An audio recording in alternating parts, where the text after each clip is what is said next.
Despite steep prices and frustrating delays and cancellations, 2022 has still been deemed the year of travel by many experts.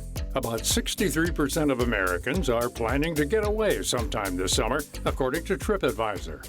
Vacation spending is also up in 2022 compared to 2019. The average traveler is spending almost 30% more, choosing to shell out extra on better accommodations and extravagant destinations. A good chunk of these vacationers are heading somewhere relaxing where there's a beach, a frozen drink, and plenty of sun. For many Americans, popular beach destinations include Hawaii, Florida, Mexico, or somewhere a bit farther, like the coasts of Italy or Spain. For these well-known resort destinations, this influx of tourists provides a boost to the local economy. However, this commercialization of the land often comes with a price. Take the coastal town of Tulum, for instance, which is 80 miles south of Cancun. Tulum's tourism sector has exploded in recent years as foreigners from Europe, the U.S., and more flock to its pristine beaches. It did emerge very organically just as people started kind of wandering further and further south along the Riviera Maya from Cancun and Playa del Carmen.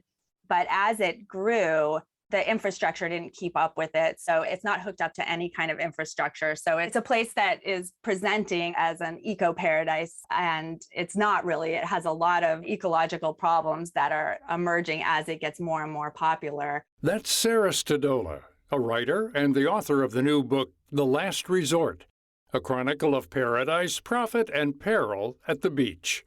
Stadola narrows in on Tulum because it's a beautiful coastal town known for its white beaches, clear water, and rich history. The town of Tulum is actually a few miles inland. And what's happened to that town is that the population has just kind of exploded in that town. And so while that's always been a town, that caters to locals, the rate of growth that it's experienced means that it too is kind of having a strain on its resources, and its infrastructure is not as big as it needs to be at this point. And I think, there's starting to be a little bit of frustration with competition for jobs and a lot of people moving into that town and that kind of thing. While an influx of tourism revenue can improve the overall standard of living, it comes at a price. In many cases, the culture of the town drastically shifts, with long-practiced customs and traditions slipping away.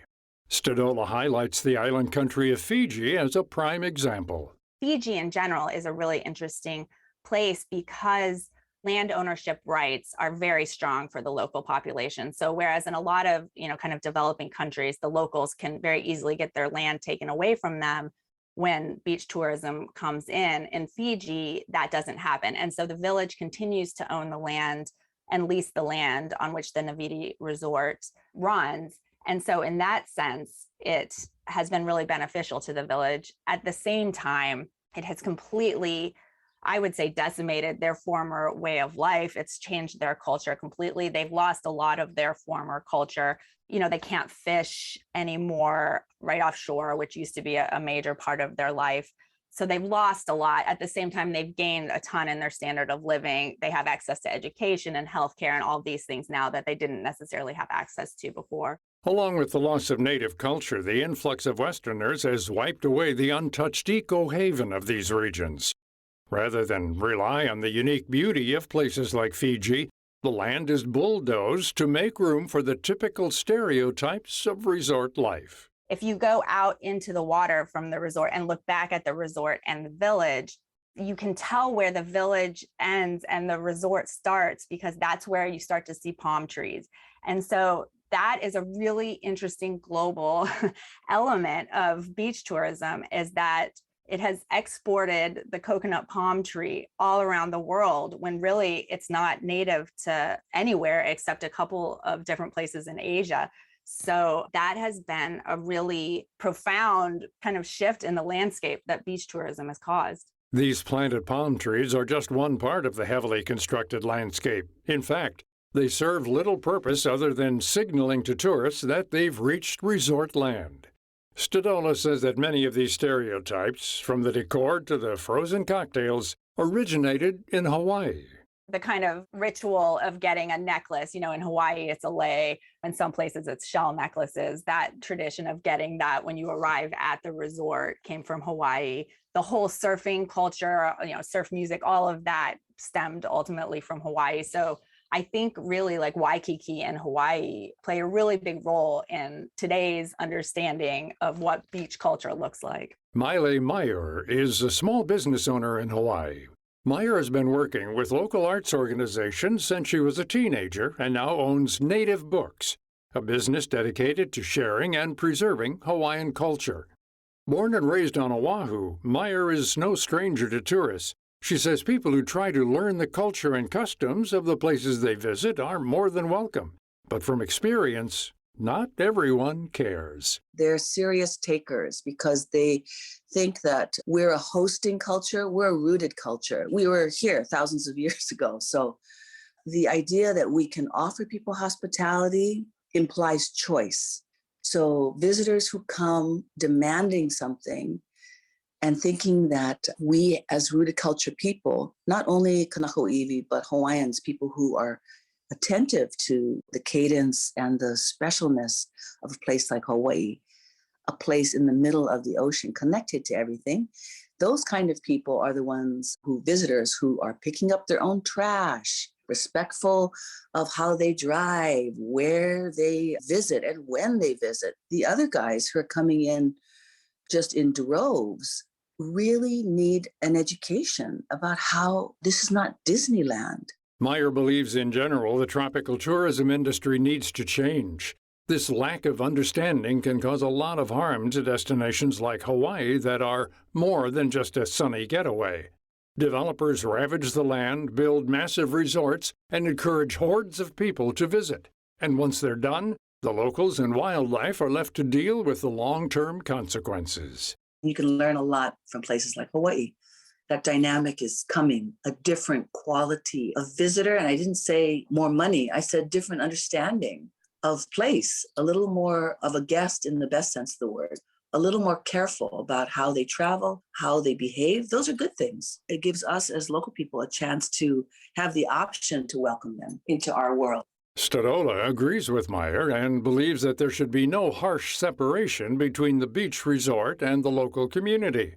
The look, feel, and amenities offered for tourists should match the native culture and customs. I think that makes for a richer, better experience for the traveler.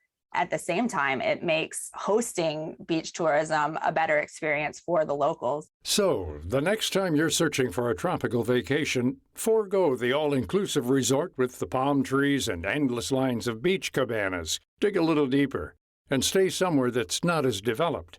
Stadola has one place in mind that's doing a good job of mixing tourism into the local economy. St. Kitts in the Caribbean is a really compelling example there because they didn't really start in on beach tourism until maybe 15 years ago when their sugar industry finally shut down.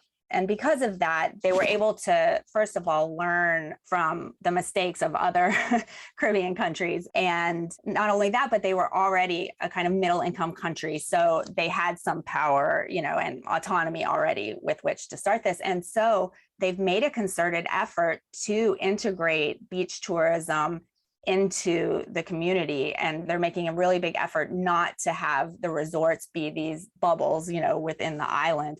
And you really notice it on the ground when you go there. When you go to a beach bar there, you're not just with tourists. It's a really good mix of locals and tourists. And so I'm really interested to see as their industry grows, if they can maintain that. To find out more about this topic and our guests, Sarah Stadola and Miley Meyer, visit viewpointsradio.org. For more behind the scenes, search Viewpoints Radio on Twitter and Facebook. Also, check out Sarah Stadola's new book, The Last Resort, a chronicle of paradise, profit, and peril at the beach. Available online and in bookstores. This segment was written and produced by Amira Zaveri. I'm Gary Price.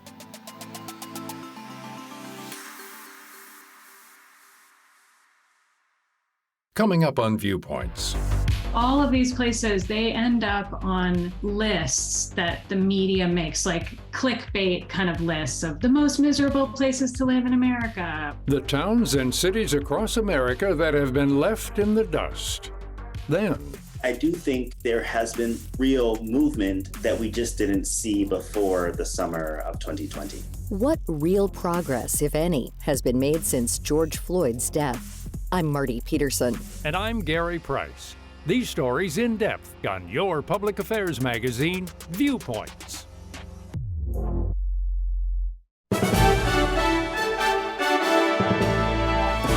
And that's Viewpoints for this week.